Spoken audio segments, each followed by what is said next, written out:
Okay hello everyone welcome back. आजको यो भिडियोमा चाहिँ हामी पावर पोइन्टमा सेप्सहरू कसरी युज गर्ने र तिनीहरूलाई एरेन्ज कसरी गर्ने त्यो चाहिँ हेर्न गइरहेका छौँ। So let's get started.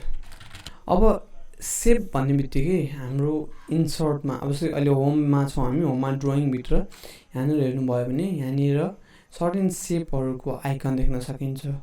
अरू फर्दर आइकनहरू हेर्नको लागि यो सानो आइकनमा क्लिक गर्नुभयो भने तल ड्रप डाउन मेनु निस्किन्छ। त्यो बाहेक इन्सर्टमा जानुभयो भने इन्सर्टमा तपाईँहरूको यहाँनिर सेप भनेर यहाँनिर मेनु हुन्छ, त्यसमा क्लिक गर्नुभयो भने अरू थुप्रै सेपहरू देखिन्छ। एरेन्ज भनेर बनाएँ। अब मानौँ यहाँनिर केही टेक्स्ट छ, सम ऱ्यान्डम 2 प्याराग्राफ टेक्स्ट होइन। अब ग्राफिक्स अब यसलाई अलिकति लाइटनिङ गराउनको लागि अथवा अलिकति साइन अप गर्नको लागि, पोलिस गर्नको लागि कहिलेकाहीँ यस्तो सेपहरू चाहिन्छ, डेफिनेटली चाहिन्छ होइन। अनि हो त्यो केसमा चाहिँ अब के हुन्छ भन्दाखेरि मैले यहाँनिर एउटा ल्याएँ हो। अब मैले भनिदिइहालौँ है, पहिलेदेखि भन्दै आइरहेको छु। यदि कुनै सेपहरू केही बनाउँदै हुनुहुन्छ भने सिफ्टमा अँठ्याएर बनाउनु भयो भने तपाईँहरूको साइज ल्याग हुँदैन। आई मिन यो स्ट्रेच हुने अथवा तन्किने त्यस्तो हुँदैन। तपाईँको हुनाले सिफ्टमा अँठ्याएर सेप बनाउनु भयो भने पर्फेक्ट साइजमा ठुलो हुन्छ अथवा पर्फेक्ट साइजमा सानो हुन्छ। प्रोपोर्सनल्ली दुइटै डाइमेन्सन बढ्छ। अब सेम केस है, अब यो आएको बेलामा, बक्स आएको बेलामा, यो सेप आएको बेलामा यो सेपलाई तपाईँले जहाँ पनि लानु मिल्छ, अब जता पनि लगेर राख्नु मिल्छ। अब अहिले मैले यसलाई अलिकति ठुलो बनाएँ, तर सिफ्ट हटाउँछु है। यो तानिसकेपछि सिफ्ट हटाउनुपर्छ कि नछोड्ने, माउस रिलिज नगर्ने, सिफ्ट हटाउने, सो द्याट यसको साइज नबिग्रिकन ठुलो हुन्छ। अब यहाँ अहिले देख्न सकिन्छ जनरली के भइरहेको छ भन्दाखेरि हाम्रो टेक्स्टको माथिपट्टि आएर सेप बस्दियो हो। अब कहिलेकाहीँ यसै साइज मिलाउँदै सिफ्ट हटाउँछु है म। अब साइज मिलाउँदा यसलाई यहीँ नै राख्नुपर्छ हो, यहीँ नै राख्नुपर्छ। यो फक्स चाहिँ अलिकति छेकियो, यसलाई ठ्याक्कै यसको माथि परिदिएको भए हुन्थ्यो भन्ने हुन्छ। अब त्यसमा म आउँछु है, त्यो केसमा एरेन्जको काम आउँछ।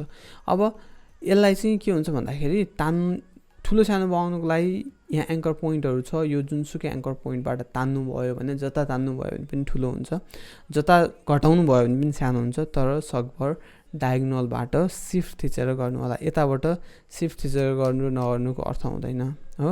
अनि यताबाट गरेर बिग्रिसकेपछि फेरि we can do anything. So control Z गर्ने बाहेक अरू उपाय हुँदैन। सो यताबाट थिचेर ल्याउँदाखेरि बिग्रिहाल्यो भने पनि माउस नछोड्नु, सिफ्ट हटाउनु भयो भने आफै ठाउँमा आइदिन्छ यो। सो अब यहाँ बिचमा एउटा पहेँलो देख्नु भएको छ यो हो, यसले के गर्छ होला भन्ने हुन्छ। यदि तपाईँहरूले तानेको टेक्स्ट बक्समा सेपमा, सरी टेक्स्ट बक्स भन्ने छु होइन, तपाईँले तानेको यो कुनै सेपमा यस्तो पहेँलो आइकन कतै देख्नुभयो भने क्लिक गरेर तानी हेर्नुहोस् के हुँदो रहेछ भनेर। जस्तो कि it's a happy smiley, it's a sad smiley. So यस्तो खाले अरूहरू पनि हुन्छ।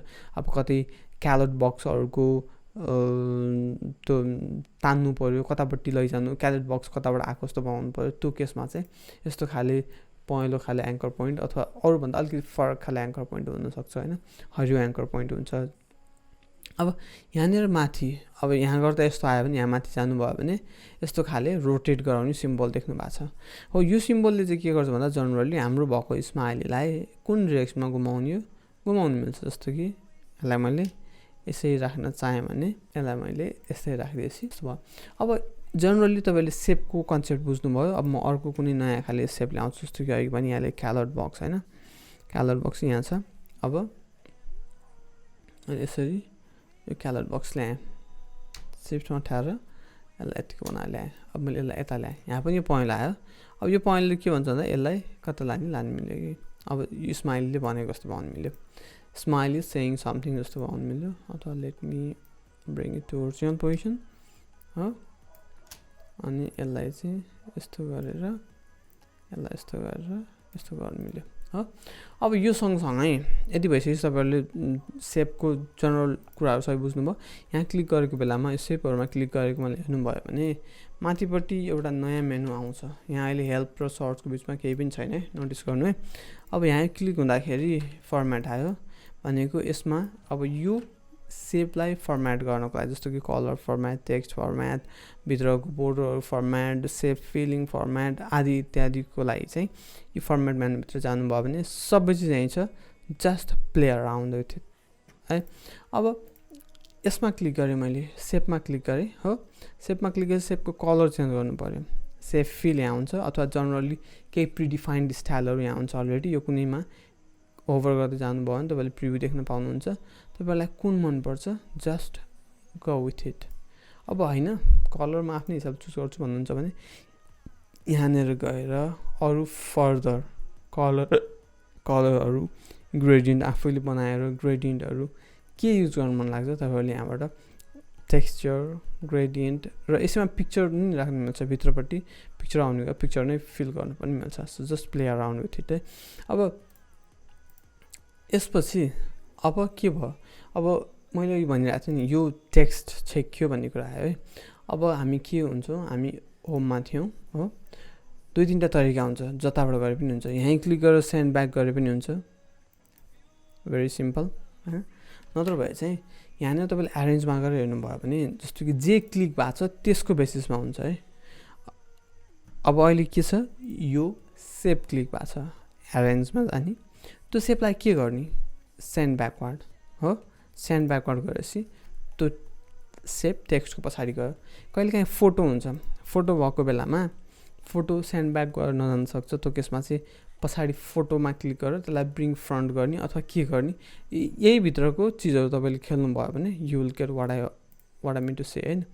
अब यो पनि फेरि अब यसलाई नि फेरि गएर सेन्ड ब्याकवर्ड गरिदियो भने यो फेरि त्यसको पछाडि गयो, तर होइन त्यसलाई अझै पछाडि लैजाने हो भने सेन्ड ब्याकवर्ड गऱ्यो भने फेरि पछाडि गयो होइन। त्यसलाई एक स्टेप अगाडि ल्याऊँ, यसको भन्दा अगाडि ल्याऊँ भने यस्तो गरेर ब्रिङ टु फ्रन्ट गऱ्यो भने अगाडि नै आयो, तर ब्रिङ फरवर्ड गरे भए ठ्याक्कै एक स्टेप अगाडि आउँथ्यो हेरौँ है। कन्ट्रोल जेड गरेँ मैले, यहाँ गएर किन ब्रिङ फरवर्ड गर्नु भयो, हाम्रो त्यो क्यालर बक्स सिलेक्ट भएको छ, सो यहाँ गएर ब्रिङ फरवर्ड गर्छु, एक स्टेप अगाडि आउँछ। So this is how you arrange shapes होइन। अनि त्यसपछि यसमा अरू सेपहरू पनि हुन्छ होइन, जस्ट सेपहरू तान्दै चलाउँदै गर्नु होला। The more you practice the better you get. So see you next video, stay tuned and don't forget to subscribe to my channel. Bye by.